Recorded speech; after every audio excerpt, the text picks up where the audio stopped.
Bonjour, shalom à tous, à vous qui écoutez ce message. Oui, que la paix soit dans vos maisons. Amen. Nous sommes dimanche 13 août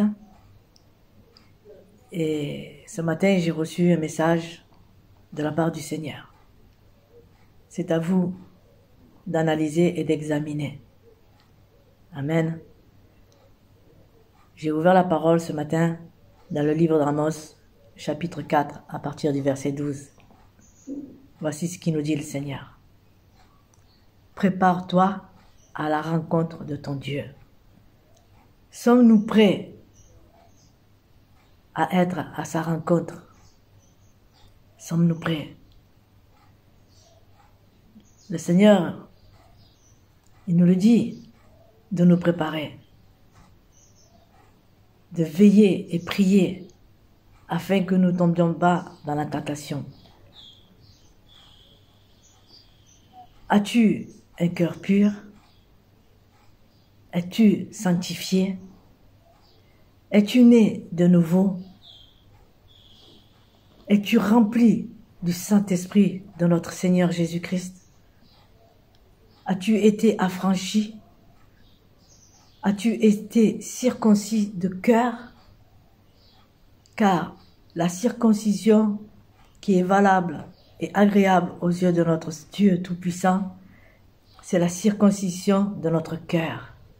Notre cœur qui a été circoncis en lui, en notre Maître Jésus-Christ de Nazareth. Comme l'apôtre Paul le disait, que nous sommes juifs intérieurement. Alléluia. Nous sommes appelés des enfants de Dieu. Et nous devons briller sur cette terre. Et cette lumière que nous sommes ne doit pas rester dans la maison. Elle doit se manifester dehors pour montrer notre amour que nous avons pour notre prochain. Même pour celui ou celle qui ne veut pas écouter nos paroles, mais nous devons lui montrer que nous l'aimons. Nous ne devons pas le rejeter. Non.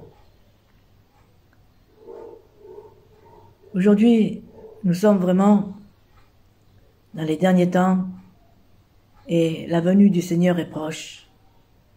Je ne peux pas vous dire la date ni l'heure parce que nul ne le sait. Comme l'a dit le Seigneur, que nul ne connaît l'heure et la date. C'est Dieu seul qui connaît. Même les anges ne connaissent pas. Et moi, je vous encourage aujourd'hui vraiment à ce que nous nous préparions à la rencontre de notre Dieu. À laisser tomber la convoitise, le besoin matériel, la luxure, à laisser tomber la jalousie, l'égoïsme, à rechercher et à poursuivre, être en paix avec tout le monde. C'est ce que le Seigneur nous demande. Nous devons naître de nouveau. Car il a dit à Nicodème, il a dit, Seigneur, Maître, que dois-je faire pour que je puisse hériter le royaume de Dieu? Et le Seigneur lui répondit, si tu ne nais d'eau et d'esprit, si tu ne nais pas de nouveau, tu ne peux pas rentrer dans le royaume des cieux. Alors nous devons naître de nouveau. Et pour naître de nouveau, on ne peut pas le faire par nos propres efforts. Non. Il faut être baptisé du Saint-Esprit de Dieu. Cette puissance qui vient d'en haut, du ciel, du trône de sa grâce. Le feu qui tombe sur nous. C'est ça, que nous puissions naître de nouveau. C'est un cœur qui est rené de nouveau. Le cœur de pierre que nous avions autrefois, le Seigneur l'a ôté parce qu'il a pris sa place dans notre cœur qui est le temple de son Saint-Esprit. Et nous devons manifester ses fruits, qui est l'amour, la paix, la bénignité, la patience, la foi, ce don merveilleux que le Seigneur nous a donné. Alors je vous encourage à persévérer dans la foi. Je vous encourage, si vous n'êtes pas baptisé, vraiment de la puissance d'en haut du Saint-Esprit de notre Dieu, demandez-lui pour que vous puissiez naître de nouveau, pour que vous puissiez être affranchis du Saint-Esprit, pour que vos cœurs puissent être circoncis, pour atteindre la nouvelle naissance dans le Seigneur. La nouvelle naissance, c'est un changement radical de mentalité, de pensée, des habitudes qu'on avait autrefois. On laisse tout tomber parce que le Seigneur nous en donne la force de laisser tomber toutes ces choses Nous étions dans l'ignorance autrefois, mais aujourd'hui, nous sommes plus dans l'ignorance, mais nous sommes dans la lumière de notre Seigneur, il est venu éclairer les ténèbres qui habitaient nos cœurs pour pénétrer sa lumière qui est puissante, la lumière de la sainteté, la lumière de la pureté.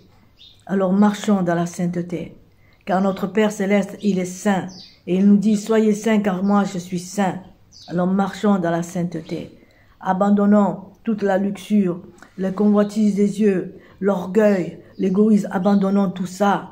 Le Seigneur vient bientôt, préparons-nous à la rencontre de notre Dieu, afin qu'il puisse nous trouver dignes. Alléluia, alléluia. Mes frères et sœurs, je vous aime, c'est pour cela que je parle comme ça aujourd'hui, pour vous exhorter à ce que vous puissiez naître de nouveau, à ce que vous puissiez, qu'on puisse s'aimer les uns les autres.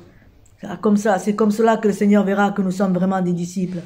Les gens de l'extérieur, il faut qu'ils voient en nous la lumière, sa lumière resplendir dans nos cœurs et extérieurement aussi, parce que nous devons marcher dignes dans la sainteté qui est intérieure mais aussi extérieure. Alléluia. Gloire à Dieu au plus haut des cieux. Voilà, j'espère que ce message vous aura fait du bien, mes bien-aimés. Je vous encourage à vous préparer à la rencontre de votre Dieu, le Dieu Tout-Puissant, le seul Dieu qui nous a créés, le Créateur du ciel et de la terre. Et son nom est Je suis l'alpha et l'oméga. Jésus-Christ de Nazareth, il a dit, je reviens bientôt. Alléluia. Maranatha. Je vous bénis. Nous avons un saint baiser. Bye bye.